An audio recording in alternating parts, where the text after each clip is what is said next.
देश भर में नीट परीक्षा को लेकर ऐसा बवाल मचा कि मामला सड़क से लेकर सुप्रीम कोर्ट तक पहुंच गया। पेपर लीक और परीक्षा व्यवस्था पर उठे सवालों ने केंद्र सरकार को कटघरे में खड़ा कर दिया। इस पूरे विवाद के बीच शिक्षा मंत्रालय में भी बड़ा बदलाव देखने को मिला, लेकिन अब नीट को लेकर एक बड़ी खबर सामने आई है जिसने लाखों छात्रों और अभिभावकों की चिंता बढ़ा दी है। आखिर क्या है ये नया मामला और नीट परीक्षा को लेकर फिर क्यों मच सकता है हंगामा? नीट जैसी देश की सबसे बड़ी मेडिकल प्रवेश परीक्षा में सेंधमारी के मामले ने एक बार फिर परीक्षा व्यवस्था पर गंभीर सवाल खड़े कर दिए हैं। बिहार की आर्थिक अपराध इकाई ईओयू ने नीट यूजी 2026 में कथित धांधली की जांच के दौरान बड़ी कार्रवाई करते हुए एक गिरोह के मुख्य आरोपी डॉक्टर रविशंकर उर्फ सम्राट, उसके भाई अश्विनी कुमार और डॉक्टर उज्जवल राज को गिरफ्तार किया है। जांच में सामने आया है कि ये गिरोह केवल पिछली परीक्षा ही नहीं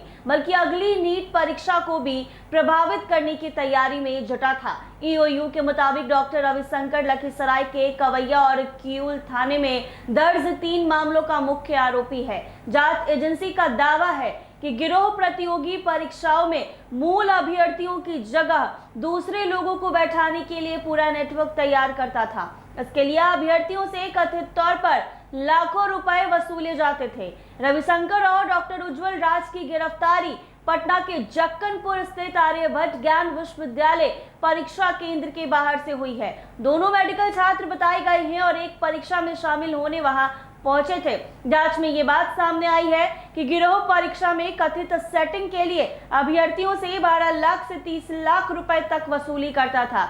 ईओयू के अनुसार फर्जी परीक्षार्थी पहचान संबंधी दस्तावेज और बायोमेट्रिक प्रक्रिया में कथित हेरफेर के जरिए परीक्षा व्यवस्था को चकमा देने की कोशिश की जाती थी।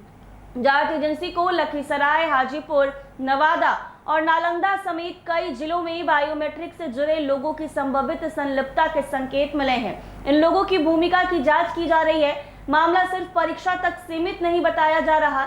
ईओयू की छापेमारी में कथित तौर पर आय, जाति और दिव्यांगता से जुड़े कई फर्जी प्रमाण पत्र बरामद हुए हैं।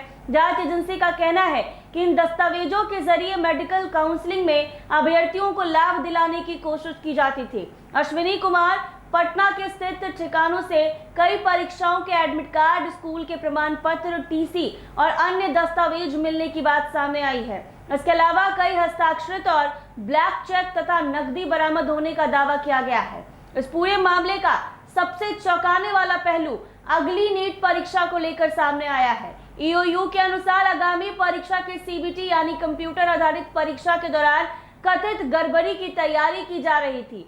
छापेमारी के दौरान पटना के एक ऑनलाइन परीक्षा केंद्र से संबंधित अनुबंध पत्र मिलने की बात कही गई है।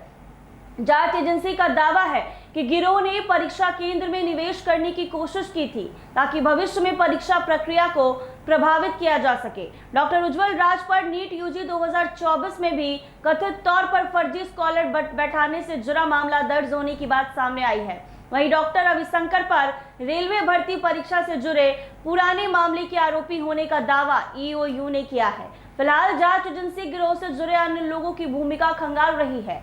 मेडिकल, नर्सिंग और डेंटल कॉलेज के छात्रों से लेकर बायोमेट्रिक वेंडर और फर्जी दस्तावेज तैयार करने वाले लोगों तक जांच का दायरा बढ़ाया जा रहा है। नीट जैसी परीक्षा में कथित सेंधमारी का ये मामला इसीलिए भी गंभीर है क्योंकि इससे सिर्फ परीक्षा की निष्पक्षता नहीं बल्कि मेडिकल शिक्षा में दाखिले की पूरी प्रक्रिया विश्वसनीयता पर सवाल खड़े होते हैं। अब जांच की नजर इस नेटवर्क के बाकी सदस्य और उन अभ्यर्थियों पर है जिन्होंने कथित तौर पर इस व्यवस्था का फायदा उठाने की कोशिश की।